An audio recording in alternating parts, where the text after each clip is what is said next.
So పాండవులు చనిపోయారని కౌరవులు అనుకొని దుర్యోధనుడు అందరికీ పార్టీ ఇస్తాడనమాట. సో అందరూ పార్టీ బాగా సెలబ్రేట్ చేసుకుంటారు. దెన్ కొన్ని సంవత్సరాల తర్వాత ద్రౌపది దేవి స్వయంవరం మొదలైంది. సో ఆ స్వయంవరంలో దుర్యోధనుడు కూడా పార్టిసిపేట్ చేశాడు. అండ్ శ్రీకృష్ణుడు ఆ స్వయంవరానికి చీఫ్ గెస్ట్. అండ్ అక్కడికి పాండవులు కూడా మారువేషంలో వచ్చారు, బ్రాహ్మణుల వేషంలో. సో అర్జునుడు పార్టిసిపేట్ చేసి ద్రౌపది దేవిని గెలుచుకున్నాడు అండ్ వివాహం చేసుకుంటాడు. దెన్ కుంతిదేవి చెప్పిన మాట ప్రకారం 5 మంది ద్రౌపది దేవిని వివాహం చేసుకుంటారనమాట. దెన్ పాండవులందరూ డిసైడ్ అవుతారు హస్తినాపురానికి వెళ్ళాలనేసి. సో అందరూ హస్తినాపురానికి తిరిగి వెళ్తారు. దెన్ పాండవులు హస్తినాపురానికి వెళ్తారు. అప్పుడు హస్తినాపురంలో పాండవులు రాజ్యాన్ని కోరినప్పుడు ఇంద్రప్రస్థాన్ని ఇస్తారు. దెన్ యుధిష్ఠిరుడు ఇంద్రప్రస్థానికి రాజు అవుతాడు. సో ఇంద్రప్రస్థంలో ఫస్ట్ డే ధ్వజారోహణ చేయడానికి కౌరవుల్ని కూడా ఇన్వైట్ చేస్తాడు అనమాట యుధిష్ఠిరుడు. సో ఆ టైం దుర్యోధనుడికి అవమానం జరుగుతుంది.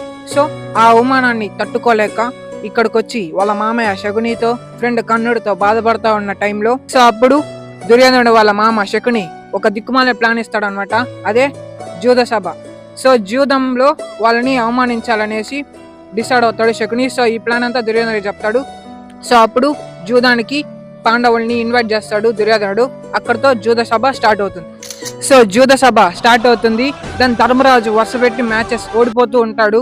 సో అన్నిటినీ పన్నంగా పెట్టి ఆడుతూ ఉంటాడు. సో అక్కడ జూదంలో ఓడిపోతూ ఉండేసరికి లాస్ట్కి ద్రౌపది దేవిని కూడా పణం పెట్టాల్సిన అవసరం వస్తుంది. అప్పుడు కర్ణుడు చెప్తాడనమాట, ద్రౌపది దేవి ఇంకా మనకి దాసి, సో సభకి ఇచ్చుకొని రండి అనేసి. సో దాని తర్వాత ఏమైందో మీ అందరికీ తెలుసు. సో దాని తర్వాత యుద్ధ వాతావరణం బాగా పెరిగింది. దెన్ యుద్ధం తప్పదు అనే సిచ్యువేషన్ వరకు వచ్చింది. అండ్ అప్పటికి కూడా లాస్ట్కి కృష్ణుడిని లాస్ట్ ఆప్షన్ కింద యుద్ధానికి ఆపడానికి ట్రై చేయడానికి రాయబారానికి పంపిస్తాడు కృష్ణుడిని పాండవులు. సో కృష్ణుడిని రాయబారానికి పంపించిన తర్వాత కృష్ణుడు రాజ్యం వద్దు, అట్లీస్ట్ 5 మెంబర్స్ పాండవులకి 5 గ్రామాలు ఇవ్వండి అనేసి రిక్వెస్ట్ చేసిన, దేవుడే వచ్చి రిక్వెస్ట్ చేసినా రిజెక్ట్ చేశాడు అనమాట దుర్యోధనుడు. అండ్ రిజెక్ట్ చేయడమే కాకుండా జైల్లో బందీయాలని ట్రై చేశాడు. సో ఇంత జరిగిన తర్వాత యుద్ధం కన్ఫామ్ గా జరగాలనేసి అందరూ ఫిక్స్ అయ్యి కురుక్షేత్రాన్ని వార్ స్పాట్ కింద డిసైడ్ చేసుకున్నారు.